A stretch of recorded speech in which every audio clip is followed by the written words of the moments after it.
one of such is this one now. Now, you've heard the lectures, you've heard the discussions. What would you say Nigerian youth who are very interested in entrepreneurship lack? Well, really from what I've heard today, basically it's about the strategy. You could have a plan in place, but if you don't have a strategy to get the plan actualized, now that is a problem. And from what the speaker today said, he said from the dream to the vision, actually the difference is the execution. So basically, it's not as if our youths don't have things in their head, they don't have ideas, they don't have good business plans, but it's just how to make it into reality that is a big issue for us, especially in the Nigerian context. And those are part of the things that were addressed here today. Fine, you have a wonderful plan, but how do you make it happen? The strategy to make it happen. So I think that is our basic handicap for the Nigerian youth.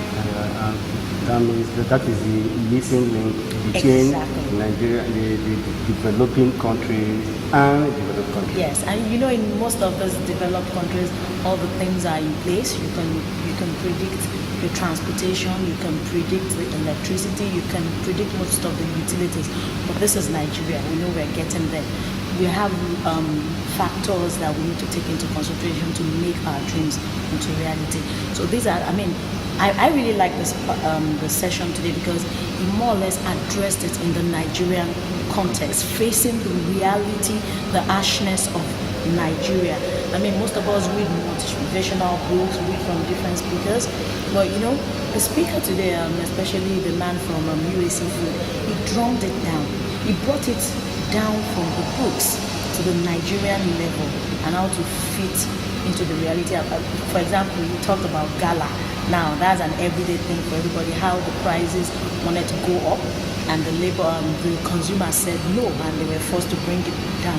Things like that. And we discussed loads of things that could make sense to an upcoming entrepreneur.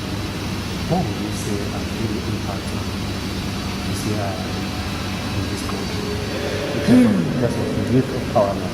Yes, in terms of youth empowerment, we're getting there. UCI is well over 50 years in Nigeria, and we do have our people seated in different keys of leadership. We have JCI members that are governors, we have ministers, and we have those that are local government chair.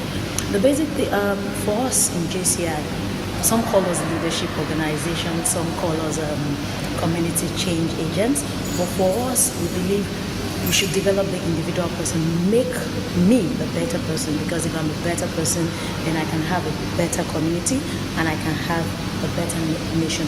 So for us in JCI Nigeria, we're change agents and we're doing it gradually, and we're fitting ourselves, like the speaker says, strategies, we're fitting ourselves into strategic places so that before you know it, we're taking charge. Thank you very much.